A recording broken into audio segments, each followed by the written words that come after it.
Hello guys, this is Nikhil and welcome again in Quality Achiever classes. I hope you well. Let us start the new topic Prime Minister. इससे पहले मैंने बहुत सारे videos डाल चुका है polity से रिलेटेड। अगर आपने उसे नहीं देखा है तो आई होप उसे आपको देखनी चाहिए, क्योंकि बहुत ही इम्पोर्टेंट है और सारी topics with the exam prospective आपके सारे इम्पोर्टेंट हैं। तो चलिए स्टार्ट करते हैं। तो इसमें सबसे पहला जो पॉइंट है वो है क्या इसका संसदीय जो व्यवस्था है, इसमें क्या है, संसदीय व्यवस्था में आपका ब्रिटेन की देन है। यानी संसदीय व्यवस्था क्या है, ब्रिटेन की देन है। और इसमें जो है शक्तियों का अगर बात करें तो शक्ति में जो है नाम मात्र शक्ति राष्ट्रपति के पास होता है और वास्तविक शक्ति जो है प्रधानमंत्री के पास होता है।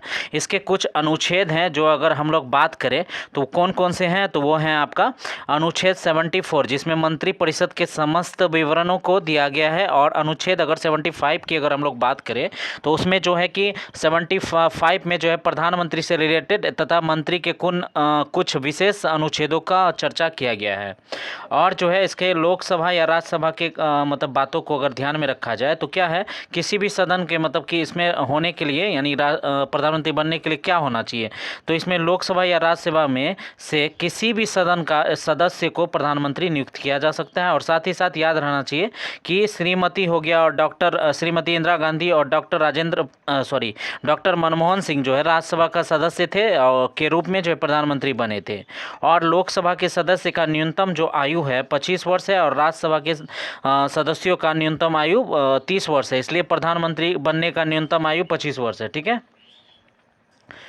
अगर शपथ की और बात किया जाए तो शपथ और नियुक्ति कौन करवाता है, तो यहाँ और को और लिखा गया है, तो यू मस्ट अंडरस्टैंड अबाउट कि ये और होगा। ये शपथ और नियुक्ति कौन करता है, तो ये करता है राष्ट्रपति। और अगर बात करें कार्यकाल का तो कार्यकाल जो है 5 वर्ष होता है। और राष्ट्रपति जो है प्रसाद प्रसंग यानी राष्ट्रपति जब तक चाहे तब तक उसको उसके कार्यक्रम पे बना रहना दिया जा सकता है, क्योंकि अगर अविश्वास प्रस्ताव हुआ तो उसमें जो है कि मतलब कहीं ना कहीं इसको हटाया जा सकता है। और दूसरा अगर त्यागपत्र की बात किया जाए तो ये राष्ट्रपति को त्यागपत्र देते हैं। और साथ ही साथ इसके वेतन जो है सभी संसदों के समान होता है, पर इसका जो भत्ता होता है अतिरिक्त संसद द्वारा वेतन का निर्धारण किया जाता है। प्रधानमंत्री की शक्तियों की अगर बात किया जाए तो शक्ति में जो है मंत्रिपरिषद यानी कि बैठक को बुलाना मंत्रि परिषद की अध्यक्षता यही करेंगे। और साथ ही साथ जो है मंत्रालय को विभिन्न व्यक्तियों को देने का सुझाव भी यही देते हैं। और विकास कार्य में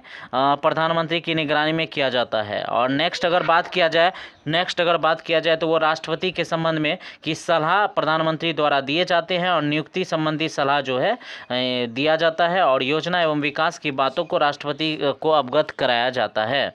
संसदों के संबंध में अगर बात किया जाए तो याद रहना चाहिए आपको कि लोकसभा के प्रति जो है प्रधानमंत्री उत्तरदायी तो होते हैं और साथ ही साथ जितने भी मंत्री परिषद के सदस्य होते हैं वो भी उत्तरदायी होते हैं। ठीक है। और लोकसभा के विघटन में प्रधानमंत्री का परामर्श जो है अनिवार्य है, क्योंकि अगर इनके परामर्श के बिना विघटन करना जो है मुमकिन नहीं है। और जनता के सवालों को संसद में जो है जवाब देना इनका प्रथम कर्तव्य है। ठीक है। अन्य बातों को अगर बात किया जाए तो नीति आयोग का ये अध्यक्ष होते हैं। अंतर्राज्यीय जितने भी परिषद होते हैं उनके अध्यक्ष के रूप में इनका जो है चुनाव किया जाता है। हाँ ठीक। I hope you enjoy this session. अगर आपको अच्छी लगी है वीडियो तो लाइक करना ना भूले, कमेंट करें और मेरे चैनल को सब्सक्राइब करें।